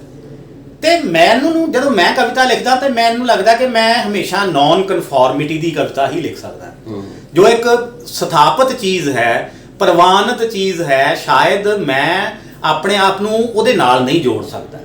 ਮੈਨੂੰ ਲੱਗਦਾ ਕਿ ਜੋ ਸਥਾਪਿਤ ਹੈ ਉਹ ਅਸਲ 'ਚ ਸੱਤਾ ਨਾਲ ਜੁੜੀ ਹੋਈ ਚੀਜ਼ ਹੈ। ਸੱਤਾ ਨੂੰ ਜੋ ਚਾਹੀਦਾ ਹੁੰਦਾ ਉਹੀ ਸਥਾਪਿਤ ਹੁੰਦਾ। ਇਸ ਲਈ ਉਸ ਸਥਾਪਿਤ ਨੂੰ ਵਿਸਥਾਪਿਤ ਕਰਨਾ ਮੈਨੂੰ ਲੱਗਦਾ ਕਿ ਕਵਿਤਾ ਦੇ ਲਈ ਜ਼ਿਆਦਾ ਜ਼ਰੂਰੀ ਹੈ। ਮਨੁੱਖ ਜਿਸ ਤਰ੍ਹਾਂ ਦਾ ਇਸ ਸੱਤਾ ਨੇ ਬਣਾ ਦਿੱਤਾ ਹੈ, ਉਸ ਮਨੁੱਖ ਨੂੰ ਸਮਝਣਾ ਤੇ ਉਸ ਮਨੁੱਖ ਦੀ ਅਸਲ ਸਥਿਤੀ ਨੂੰ ਸਾਰਿਆਂ ਸਾਹਮਣੇ ਰੱਖਣਾ, ਇਹ ਕਵਿਤਾ ਦਾ ਮਕਸਦ ਹੈ। ਔਰ ਮੈਂ ਇਸ ਤਰ੍ਹਾਂ ਦੀ ਕਵਿਤਾ ਹੀ ਲਿਖੀ ਹੈ, ਜਿਵੇਂ ਮੇਰੀ ਜਿਹੜੀ ਆਖਰੀ ਕਿਤਾਬ ਸੀ ਚਰਾਗਾਹਾਂ ਤੋਂ ਪਾਰ। ਸੋ ਚਰਾਗਾਹਾਂ ਤੋਂ ਪਾਰ ਦੇ ਵਿੱਚ ਖਾਸ ਤੌਰ ਦੇ ਉੱਤੇ ਮੈਂ ਇਕੱਲਤਾ ਦੇ ਉੱਤੇ ਬਹੁਤ ਕਵਿਤਾਵਾਂ ਲਿਖੀਆਂ ਔਰ ਉਸ ਇਕੱਲਤਾ ਦੀ ਸਥਿਤੀ ਨੂੰ ਸਮਝਣ ਦੀ ਕੋਸ਼ਿਸ਼ ਕੀਤੀ, ਜਿਸ ਇਕੱਲਤਾ ਦੀ ਸਥਿਤੀ ਵਿੱਚ ਇਸ ਸਮਾਜ ਵਿੱਚ ਤਕਰੀਬਨ ਹਰ ਵਿਅਕਤੀ ਜਿਹੜਾ ਹੈ ਉਹ ਵਿਚਰ ਰਿਹਾ ਹੈ। ਸੋ ਮੈਨੂੰ ਲੱਗਦਾ ਕਿ ਮੇਰੀ ਕਵਿਤਾ, ਪੰਜਾਬੀ ਕਵਿਤਾ ਦੇ ਵਿੱਚ ਉਹਦਾ ਮੁੱਲ ਕੀ ਹੈ, ਇਹ ਤਾਂ ਫਿਰ ਮੈਂ ਕਹਾਂਗਾ ਪਾਠਕ ਜਾਣਦੇ ਹੋਣਗੇ ਤੇ ਆਲੋਚਕ ਜਾਣਦੇ ਹੋਣਗੇ। ਹਰਵਿੰਦਰ ਜੀ ਦੇਖੋ, ਜਿੱਦਾਂ ਹੁਣੇ ਤੁਸੀਂ ਮੇਰੀ ਗੱਲ ਦਾ ਜਵਾਬ ਦਿੱਤਾ ਵੀ ਅਕਲਤਾ ਆ ਗਈ, ਚੁੱਪ ਆ ਗਈ, ਹੈ ਨਾ, ਖੁਦ ਕਸ਼ੀ ਇੱਕ ਚੁੱਪ ਦੀ, ਚਰਾਗਾਹਾਂ ਤੋਂ ਪਾਰ, ਹੈ ਨਾ, ਮਤਲਬ ਬੜਾ ਖੂਬਸੂਰਤ ਸਫ਼ਰ ਆ ਕਿ ਮਤਲਬ ਬੰਦਾ ਚੁੱਪ ਕਿੱਦਾਂ ਹੁੰਦਾ ਤੇ ਬੰਦਾ ਚੁੱਪ ਤੋੜਦਾ ਕਿੱਦਾਂ। ਇਹ ਕਵੀ ਦਾ ਸਫ਼ਰ ਜਿਹੜਾ ਵਾਕਈ ਇਦਾਂ ਚਾਹੀਦਾ। ਜਿਹੜਾ ਨਵਾਂ ਲੇਖਕ ਹੈ, ਇੱਕ ਮੇਰਾ ਸਵਾਲ ਦੂਸਰਾ, ਉਹਦੇ ਤੇ ਜਿਹੜੀਆਂ ਸਹਿਤ ਸੁਭਾਵਾਂ ਨੇ, ਹੈ ਨਾ, ਉਹਨੂੰ ਬਣਾਉਣ ਜਾਂ ਡੋਬਣ 'ਚ ਮਤਲਬ ਕਿੰਨਾ ਕੁ ਇਹਨਾਂ ਦਾ ਹੈਗੀ ਆ ਅਸਰ, ਤੇ ਜਾਂ ਇਹਨਾਂ ਦੀ ਅਗਲੇ ਸੰਭਾਵਨਾ ਜਿਹੜੀ ਹੈ। ਵਿਸ਼ਾਲ ਜੀ, ਮੈਂ ਖੁਦ ਸਾਹਿਤ ਸਭਾਵਾਂ ਵਿੱਚ ਬਹੁਤ ਕੰਮ ਕੀਤਾ। ਸਿਰਜਣਾ ਕੇਂਦਰ ਕਪੂਰਥਲਾ ਦਾ ਮੈਂ ਜਨਰਲ ਸਕੱਤਰ ਕਈ ਵਾਰ ਰਿਹਾ। ਪਤਾ ਨਹੀਂ, ਮੈਨੂੰ ਇਹ ਲੱਗਦਾ ਹੈ ਕਿ ਇੱਕ ਸਟੇਜ ਤੱਕ ਸਾਹਿਤ ਸਭਾ ਵਿੱਚ ਜਾ ਕੇ ਤੁਹਾਨੂੰ ਇਸ ਲਈ ਫਾਇਦਾ ਹੋ ਸਕਦਾ ਹੈ ਕਿ ਉੱਥੇ ਜਿਹੜੇ ਵੀ ਸ਼ਾਇਰ ਨੇ, ਹੋਰ ਸਿਆਣੇ ਲੋਕ ਨੇ, ਉਹ ਤੁਹਾਡੀ ਕਵਿਤਾ ਬਾਰੇ ਆਪਣੀ ਇਮਾਨਦਾਰਾਨਾ ਰਾਏ ਦੇ ਕੇ ਤੁਹਾਨੂੰ ਸਿਆਣੇ ਬਣਾ ਸਕਦੇ ਆ। ਪਰ ਇੱਕ ਲੈਵਲ ਤੇ ਹੀ, ਇੱਕ ਪੱਧਰ ਤੱਕ ਹੀ ਮੈਨੂੰ ਲੱਗਦਾ ਕਿ ਜਿਹੜਾ ਸ਼ਾਇਰ ਸਾਹਿਤ ਸਭਾਵਾਂ ਵਿੱਚ ਹੀ ਫਸ ਜਾਂਦਾ ਹੈ, ਉਹਦਾ ਉਸ ਤੋਂ ਅਗਲਾ ਸਫ਼ਰ ਰੁਕ ਜਾਂਦਾ ਹੈ। ਇਸ ਲਈ ਸ਼ੁਰੂਆਤ ਵਿੱਚ ਤੁਸੀਂ ਸਾਹਿਤ ਸਭਾਵਾਂ ਵਿੱਚ ਜਾਓ, ਲੇਕਿਨ ਉਸ ਤੋਂ ਬਾਅਦ ਤੁਹਾਨੂੰ ਪਤਾ ਹੋਣਾ ਚਾਹੀਦਾ ਕਿ ਕਦੋਂ ਅਸੀਂ ਇਸ ਤੋਂ ਵੱਖਰਾ ਆਪਣਾ ਸਫ਼ਰ ਸ਼ੁਰੂ ਕਰਨਾ ਹੈ, ਫਿਰ ਤੁਹਾਡੀ ਕਵਿਤਾ ਉਸ ਤੋਂ ਅੱਗੇ ਜਾਏਗੀ। ਔਰ ਅਸੀਂ ਦੇਖਦੇ ਹਾਂ ਕਿ ਸਾਡੇ ਬਹੁਤ ਸਾਰੇ ਵੱਡੇ ਸਾਹਿਤਕਾਰ ਵੀ ਨੇ ਜਿਹੜੇ ਕਦੇ ਸਾਹਿਤ ਸਭਾਵਾਂ ਵਿੱਚ ਨਹੀਂ ਗਏ, ਪਰ ਇਹਦੇ ਬਾਵਜੂਦ ਉਹਨਾਂ ਨੇ ਬਹੁਤ ਵਧੀਆ ਸਾਹਿਤ ਰਚਿਆ। ਪਰ ਬਹੁਤ ਸਾਰੇ ਐਸੇ ਵੀ ਨੇ ਜਿਹੜੇ ਸਾਹਿਤ ਸਭਾਵਾਂ ਨਾਲ ਜੁੜੇ ਤੇ ਤਾਂ ਵੀ ਉਹਨਾਂ ਨੇ ਚੰਗਾ ਲਿਖਿਆ। ਸੋ ਇਸ ਕਰਕੇ ਮੈਨੂੰ ਲੱਗਦਾ ਕੋਈ ਫਾਰਮੂਲਾ ਤਾਂ ਨਹੀਂ ਹੈ, ਪਰ ਅਸੀਂ ਇਹ ਵੀ ਨਹੀਂ ਕਹਿ ਸਕਦੇ ਕਿ ਸਾਹਿਤ ਸਭਾਵਾਂ ਤੋਂ ਬਿਨਾਂ ਕਵੀ ਦਾ, ਲੇਖਕ ਦਾ ਗੁਜ਼ਾਰਾ ਨਹੀਂ ਹੈ। ਹੋ ਸਕਦਾ, ਕਿਉਂਕਿ ਗਿਆਨ ਜਿਹੜਾ ਹੈ ਨਾ ਸਿਰਫ ਸਾਹਿਤ ਸਭਾਵਾਂ ਵਿੱਚ ਨਹੀਂ ਹੈ, ਕਿਤਾਬਾਂ ਵਿੱਚ ਹੈ। ਅੱਛਾ ਰਵਿੰਦਰ ਜੀ, ਤੁਹਾਡਾ ਨਾਵਲ ਪਿੱਛੇ ਆਇਆ ਮੈਲੀ ਮਿੱਟੀ, ਉਹ ਇੱਕ ਵੱਖਰੀ ਕਿਸਮ ਦਾ ਨਾਵਲ ਸੀ, ਉਹਦੀ ਚਰਚਾ ਵੀ ਹੋਈ। ਹੁਣ ਕਵਿਤਾ, ਆਲੋਚਨਾ ਤੇ ਫਿਰ ਇਸ ਵਿਧਾ ਵੱਲ ਆਏ ਨਾਵਲ ਵੱਲ। ਉਹ ਨਾਵਲ ਵੱਲ ਆਉਣਾ, ਤੁਹਾਡਾ ਸੋਚਣਾ, ਉਹ ਉਸ ਕਨਸੈਪਟ ਵਿੱਚ ਵੀ ਇੱਕ ਕਵਿਤਾ ਤੋਂ ਬਿਲਕੁਲ ਹੀ ਵੱਖਰਾ ਇਹ ਹੈ, ਜਾਂ ਕਿੱਦਾਂ ਸੋਚ ਕੇ ਇਹਦੇ ਵੱਲ ਆਏ ਤੁਸੀਂ, ਇਹਨੂੰ ਨਾਵਲ ਨੂੰ ਲਿਖਿਆ ਤੁਸੀਂ? ਅਸਲ 'ਚ ਮੈਂ ਆਪਣੀ ਰਚਨਾਤਮਕਤਾ ਨੂੰ ਹਮੇਸ਼ਾ ਖੋਜਦਾ ਰਹਿਣਾ। ਮੈਨੂੰ ਇੱਕ ਥਾਂ ਤੇ ਖੜੇ ਰਹਿਣਾ ਨਹੀਂ ਚੰਗਾ ਲੱਗਦਾ। ਔਰ ਮੈਲੀ ਮਿੱਟੀ ਨਾਵਲ ਹੁਣ ਛਪਿਆ, ਹੁਣ ਲਿਖਿਆ, ਲੇਕਿਨ ਮੈਂ ਇਸ ਤੋਂ ਪਹਿਲਾਂ, ਇਸ ਤੋਂ ਤਕਰੀਬਨ 10-15 ਸਾਲ ਪਹਿਲਾਂ ਵੀ ਇੱਕ ਨਾਵਲ ਲਿਖਿਆ ਸੀ। ਪਰ ਉਹ ਨਾਵਲ ਮੈਂ ਦੋਸਤਾਂ ਨੂੰ, ਆਪਣਿਆਂ ਨੂੰ ਕੁਝ ਨੂੰ ਪੜ੍ਹਾਇਆ ਤੇ ਉਹਨਾਂ ਨੇ ਮੈਨੂੰ ਚੰਗੀ ਰਾਏ ਦਿੱਤੀ ਕਿ ਇਹ ਨਾ ਛਾਪ ਇਹਨੂੰ। ਸ਼ਾਇਦ ਮੈਨੂੰ ਵੀ ਉਦੋਂ ਅਜੇ ਵਿਧਾ ਦੀ ਉਹਦੀ ਸਮਝ ਨਹੀਂ ਸੀ, ਮੈਂ ਉਹ ਰੱਦ ਕਰ ਦਿੱਤਾ, ਨਹੀਂ ਛਾਪਿਆ। ਉਸ ਤੋਂ ਬਾਅਦ ਮੈਂ ਨਾਵਲ ਨਿੱਠ ਕੇ ਪੜ੍ਹਿਆ, ਔਰ ਸਿਰਫ ਪੰਜਾਬੀ ਨਾਵਲ ਹੀ ਨਹੀਂ, ਮੈਂ ਵਿਸ਼ਵ ਜਿਹੜਾ ਨਾਵਲ ਹੈ ਨਾ, ਵਰਲਡ ਲੈਵਲ ਨਾਵਲ ਪੜ੍ਹਿਆ ਸਾਡੇ। ਔਰ ਨਾਵਲ ਲਿਖਦੇ ਹਾਂ ਤੇ ਉਸ ਤੋਂ ਬਾਅਦ ਜੋ ਗੱਲਾਂ ਹੋਈਆਂ ਨਾਵਲ ਬਾਰੇ ਨਾ, ਉਹਦੇ ਬਾਰੇ ਮੈਨੂੰ ਇੱਕ ਗੱਲ ਸਮਝ ਆਈ ਕਿ ਸਾਡੇ ਇੱਥੇ ਨਾ ਪੰਜਾਬ ਦੇ ਵਿੱਚ ਸਮੱਸਿਆ ਕੀ ਹੈ ਕਿ ਅਸੀਂ ਪੰਜਾਬੀ ਦਾ ਨਾਵਲ ਪੜ੍ਹਦੇ ਹਾਂ ਤੇ ਉਸ ਤੋਂ ਬਾਅਦ ਜੇ ਪੜ੍ਹਦੇ ਹਾਂ ਤੇ ਅਸੀਂ ਰੂਸ ਦਾ ਨਾਵਲ ਪੜ੍ਹਦੇ ਹਾਂ, ਕਿਉਂਕਿ ਪ੍ਰਗਤੀ ਪ੍ਰਕਾਸ਼ਨ ਰਾਹੀਂ ਸਾਡੇ ਕੋਲ ਰੂਸ ਦਾ ਨਾਵਲ ਆਇਆ। ਔਰ ਇਸ ਕਰਕੇ ਸਾਨੂੰ ਬਾਕੀ ਦੁਨੀਆ ਦੇ ਵਿੱਚ ਕਿਸ ਤਰ੍ਹਾਂ ਦਾ ਬਿਰਤਾਂਤ ਸਿਰਜਿਆ ਜਾ ਰਿਹਾ ਹੈ, ਇਹਦੇ ਬਾਰੇ ਸਾਨੂੰ ਬਹੁਤਾ ਪਤਾ ਨਹੀਂ ਲੱਗਦਾ। ਔਰ ਇਹ ਇੱਕ ਤਰ੍ਹਾਂ ਨਾਲ ਸਾਡੀ ਸੀਮਾ ਬਣ ਜਾਂਦੀ ਹੈ। ਮੈਂ ਜਦੋਂ ਪੜ੍ਹਿਆ ਉਸ ਤੋਂ ਬਾਅਦ ਕੁਝ ਅੰਗਰੇਜ਼ੀ ਦਾ ਨਾਵਲ ਤੇ ਚਲੋ MA ਕਰਦਿਆਂ ਵੀ ਪੜ੍ਹਿਆ ਸੀ, ਉਸ ਤੋਂ ਬਾਅਦ ਵੀ ਗਾਹੇ ਬਗਾਹੇ ਪੜ੍ਹਦੇ ਰਹੇ ਹੋਰ ਨਾਵਲ, ਲੇਕਿਨ ਮੈਂ ਨਿੱਠ ਕੇ ਪਿਛਲੇ ਸਾਲਾਂ ਦੇ ਵਿੱਚ ਦੁਨੀਆ ਦਾ ਜਿਹੜਾ ਅੰਗਰੇਜ਼ੀ ਤੋਂ ਵੱਖਰਾ ਔਰ ਰੂਸੀ ਤੋਂ ਵੱਖਰਾ ਉਹ ਸਾਹਿਤ ਪੜ੍ਹਨ ਦੀ ਕੋਸ਼ਿਸ਼ ਕੀਤੀ। ਔਰ ਮੈਂ ਦੇਖਿਆ ਕਿ ਕਿੰਨੇ ਕਮਾਲ ਦੇ ਨਾਵਲ ਲਿਖੇ ਜਾ ਰਹੇ ਨੇ, ਕਿੰਨੇ ਵੱਖਰੀ ਤਰ੍ਹਾਂ ਦੇ ਨਾਵਲ ਲਿਖੇ ਜਾ ਰਹੇ ਨੇ। ਵੱਖਰਤਾ ਹੋਣੀ ਨਾਵਲ ਦੇ ਵਿੱਚ ਜ਼ਰੂਰੀ ਹੈ। ਸੋ ਮੈਨੂੰ ਇਹ ਲੱਗਿਆ ਕਿ ਮੈਂ ਜੇ ਨਾਵਲ ਲਿਖਾਂਗਾ ਤੇ ਘੱਟੋ ਘੱਟ ਬਿਰਤਾਂਤ ਦੇ ਪੱਧਰ ਉੱਤੇ ਮੈਂ ਵੀ ਇੱਕ ਵੱਖਰੀ ਤਰ੍ਹਾਂ ਦਾ ਨਾਵਲ ਲਿਖਾਂਗਾ। ਔਰ ਮੈਂ ਕੋਸ਼ਿਸ਼ ਕੀਤੀ ਕਿ ਸਟ੍ਰੀਮ ਆਫ ਕੌਨਸ਼ੀਅਸਨੈਸ, ਚੇਤਨਾ ਪ੍ਰਵਾਹ ਦੀ ਤਕਨੀਕ ਹੈ, ਜਾਂ ਤਲਿਸਮੀ, ਜਿਹਨੂੰ ਮੈਜੀਕਲ ਰੀਅਲਿਜ਼ਮ ਕਹਿੰਦੇ ਆ, ਤਲਿਸਮੀ ਯਥਾਰਥਵਾਦ, ਸੋ ਇਹਨਾਂ ਨੂੰ ਰਲਾ ਕੇ ਆਪਸ ਦੇ ਵਿੱਚ ਮੈਂ ਨਾਵਲ ਮੈਲੀ ਮਿੱਟੀ ਲਿਖਿਆ। ਜਿਹੜਾ ਨਾਵਲ ਮੈਂ ਲਿਖਣਾ ਸੀ ਜ਼ਿਆਦਾ ਸਮੇਂ 'ਚ, ਮੈਨੂੰ ਸਾਲ ਲੱਗਣੇ ਸੀ ਕਈ, ਉਹ ਕੁਦਰਤੀ ਕਰੋਨਾ ਜਿਹੜਾ ਹੈ ਉਹਦੇ ਕਾਰਨ ਲੋਕਡਾਊਨ ਹੋ ਗਿਆ, ਘਰ ਦੇ ਵਿੱਚ ਬੰਦ ਹੋ ਗਿਆ, ਹੋਰ ਕੋਈ ਕੰਮ ਨਹੀਂ ਸੀ। ਸੋ ਸਾਰੇ ਦੀ ਸਾਰੀ ਊਰਜਾ ਜਿਹੜੀ ਹੈ ਉਸ ਸਮੇਂ ਦੇ ਵਿੱਚ ਮੈਂ ਇਹ ਨਾਵਲ ਲਿਖਣ ਦੇ ਉੱਤੇ ਲਾਈ। ਤੇ ਮੇਰਾ ਇਸ ਲਈ ਨਾਵਲ ਜਿਹੜਾ ਮੈਨੂੰ ਲੱਗਦਾ ਸੀ 3 ਸਾਲ ਬਾਅਦ ਛਪੇਗਾ, ਉਹ ਉਸ ਤੋਂ ਪਹਿਲਾਂ ਛਪ ਗਿਆ। ਔਰ ਇਸੇ ਲਈ ਉਹ ਇਹ ਆਪਣੀ ਰਚਨਾਤਮਕਤਾ ਦੀ ਖੋਜ ਦੇ ਵਿੱਚੋਂ ਹੀ ਅਸਲ ਦੇ ਵਿੱਚ ਮੈਂ ਇਹ ਨਾਵਲ ਜਿਹੜਾ ਹੈ ਉਹ ਲਿਖਿਆ। ਹਰਵਿੰਦਰ ਜੀ, ਜਿੱਦਾਂ ਆਪਾਂ ਪੰਜਾਬੀ ਸਾਹਿਤ ਬਾਰੇ, ਉਹਦੀ ਵਿਧਾਵਾਂ ਬਾਰੇ ਆਪਾਂ ਗੱਲਾਂ ਕੀਤੀਆਂ ਬਹੁਤ ਸਾਰੀਆਂ, ਕੋਈ ਕਿਉਂਕਿ ਸਮਾਜ ਦੇ ਨਾਲ ਅਸੀਂ ਵਾਬਸਤਾ ਲੋਕ ਹਾਂ, ਘਰ ਦੇ ਨਾਲ ਜੁੜੇ ਹੋਏ ਲੋਕ ਹਾਂ, ਕੋਈ ਖੂਬਸੂਰਤ ਕੋਈ ਯਾਦ ਮਤਲਬ ਜਿਹੜੀ ਯਾਦ ਕਰਕੇ ਅੱਜ ਵੀ ਬੜਾ ਮਨ ਬਾਗੋ ਬਾਗ ਹੋ ਜਾਂਦਾ? ਸੋ ਮੈਂ ਜਿਹੜੀਆਂ ਯਾਦਾਂ ਦੀ ਤੁਸੀਂ ਗੱਲ ਕਰਦੇ ਹੋ, ਬਿਲਕੁਲ ਮੇਰੇ ਕੋਲ ਬਹੁਤ ਖੂਬਸੂਰਤ ਯਾਦਾਂ ਨੇ, ਵਿਦਿਆਰਥੀ ਜੀਵਨ ਦੀਆਂ ਬਹੁਤ ਖੂਬਸੂਰਤ ਯਾਦਾਂ ਨੇ। ਔਰ ਮੇਰੀਆਂ ਉਹ ਸਾਰੀਆਂ ਯਾਦਾਂ ਮੇਰੀਆਂ ਕਵਿਤਾਵਾਂ ਦੇ ਵਿੱਚ, ਕਿਤਾਬਾਂ ਦੀਆਂ ਕਵਿਤਾਵਾਂ ਦੇ ਵਿੱਚ, ਪਿਆਰ ਕਵਿਤਾਵਾਂ ਦੇ ਰੂਪ ਦੇ ਵਿੱਚ ਪਈਆਂ ਨੇ। ਸੋ ਜਿਸ ਨੇ ਵੀ ਉਹਦੇ ਬਾਰੇ ਜਾਣਨਾ ਹੋਵੇ, ਮੈਨੂੰ ਲੱਗਦਾ ਕਿ ਉਹ ਪੜ੍ਹ ਸਕਦਾ ਹੈ। ਔਰ ਉਸ ਕਵਿਤਾਵਾਂ 'ਚ ਜਿਵੇਂ ਮੈਂ ਉਹਨੂੰ ਪੇਸ਼ ਕੀਤਾ ਆਪਣੀ ਯਾਦ ਨੂੰ, ਸ਼ਾਇਦ ਉਸ ਤੋਂ ਸੋਹਣੇ ਸ਼ਬਦਾਂ 'ਚ ਮੈਂ ਹੁਣ ਪੇਸ਼ ਨਹੀਂ ਕਰ ਸਕਾਂਗਾ। ਚਲੋ ਇੱਕ ਫਿਰ ਉਹ ਖੂਬਸੂਰਤ ਕਵਿਤਾ ਹੀ ਆਪਾਂ ਸੁਣ ਲੈਂਦੇ, ਜੇ ਕਵਿਤਾ ਦੀ ਗੱਲ ਹੈ ਆ। ਮੈਂ ਇਕੱਲ ਬਾਰੇ ਬਹੁਤ ਸਾਰੀਆਂ ਕਵਿਤਾਵਾਂ ਲਿਖੀਆਂ ਪਿਛਲੇ ਸਮੇਂ ਦੇ ਵਿੱਚ। ਸੋ ਮੈਂ ਇਕੱਲਤਾ ਬਾਰੇ ਹੀ ਕਵਿਤਾ ਤੁਹਾਡੇ ਨਾਲ ਸਾਂਝੀ ਕਰਾਂਗਾ। ਇਕੱਲਿਆਂ ਨਾ ਛੱਡ ਮੈਨੂੰ, ਇਕੱਲਿਆਂ ਮੇਰੇ ਅੰਦਰ ਇੱਕ ਘੋੜਾ ਹਿਣਕਦਾ ਹੈ, ਇਕੱਲਿਆਂ ਮੈਂ ਮਿੱਧ ਦਿੰਦਾ ਹਾਂ ਘਾਹ, ਸਮਾਧੀ ਵਿੱਚ ਵੀ ਮੇਰੇ ਨਾਲ ਨਾਲ ਰਹਿ, ਇਕੱਲਿਆਂ ਸਮਾਧੀ ਨਹੀਂ ਸੁੰਨ ਹੁੰਦੀ ਹੈ, ਤੇ ਸੁੰਨ ਚੋਂ ਆਉਂਦੀ ਰਹਿੰਦੀ ਹੈ ਮੌਤ ਜਿਹੀ ਬਦਬੂ।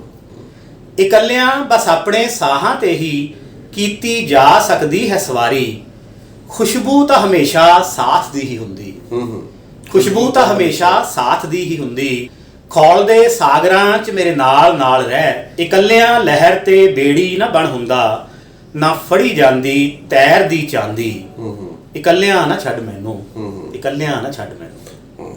ਬਹੁਤ ਵਧੀਆ ਤੁਸੀਂ ਕਵਿਤਾ ਸੁਣਾਈ। ਆਪਣੀ ਜਿਹੜੀ ਸਵਾਲ ਸੀ ਉਹਦਾ ਜਵਾਬ ਵੀ ਇਹਦੇ ਵਿੱਚ ਹੀ ਪਿਆ। ਸੋ ਆਪਣਾ ਹਰਵਿੰਦਰ ਪੰਡਾਲ ਜੀ, ਤੁਹਾਡਾ ਆਪਾਂ ਇਹ ਗੱਲਬਾਤ ਦਾ ਵਿਸ਼ਾ ਇੱਥੇ ਖਤਮ ਕਰਦੇ। ਆਪਾਂ ਬਹੁਤ ਸਾਰੀਆਂ ਗੱਲਾਂ ਕੀਤੀਆਂ।